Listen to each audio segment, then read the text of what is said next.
Hello, I'm Leslie Logan. Today we're going to do our leg circles with the straps, but we'll do the single leg version. It's a nice variation to test your asymmetries.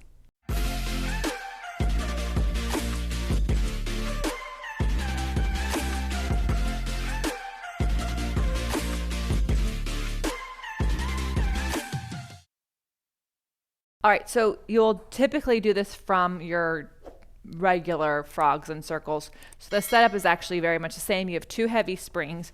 You want to have your extension straps on, both, even though you're only going to do one.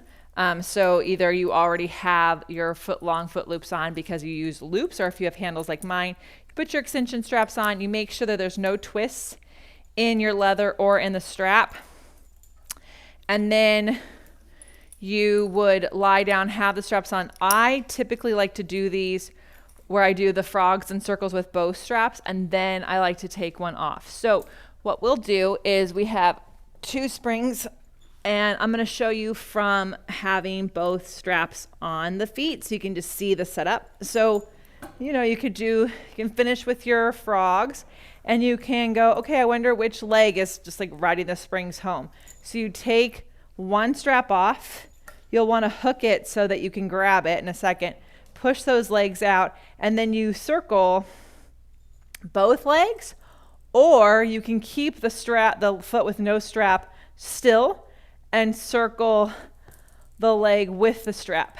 And you want to do 3 to 5 in each direction, and then you'd bend in and you'd switch sides.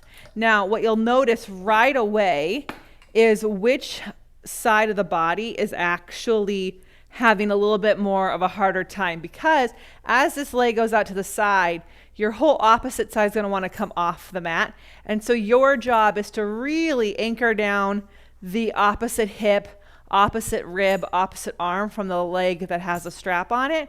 And if you start to fly all over the place, it's a good testament to, like, maybe you have one leg that is really just going along for the ride and you have a stronger leg that's taking over. We never want to be riding the springs in our frogs and circles anyways. In fact, the frogs and circles actually are less of a stretchy exercise, not necessarily the hardest leg exercise you've ever done, but definitely an inner thigh hamstring exercise. It's really going to reveal if you're connecting to those.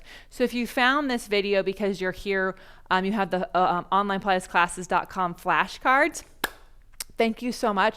I'm so glad you're checking out this variation. If you didn't know, we have flashcards for our reformer exercises and our mat exercises. And on the reformer exercise, we have variations, advancements, preps, and super advanced exercises, as well as all the exercises in between. This particular variation I really love to do just to check in with my weaker side and my stronger side. So what you'd want to do if you're like me and you have a side that needs a little bit more of attention, then you'll go weak, strong, weak. And then put both straps back on, do your frogs and circles, even yourself out, get into your knee stretches and see how it affects your symmetrical exercises. If you would like to experience more of these cues and how I put these in a flow, then go to onlinepilatesclasses.com where we do life better.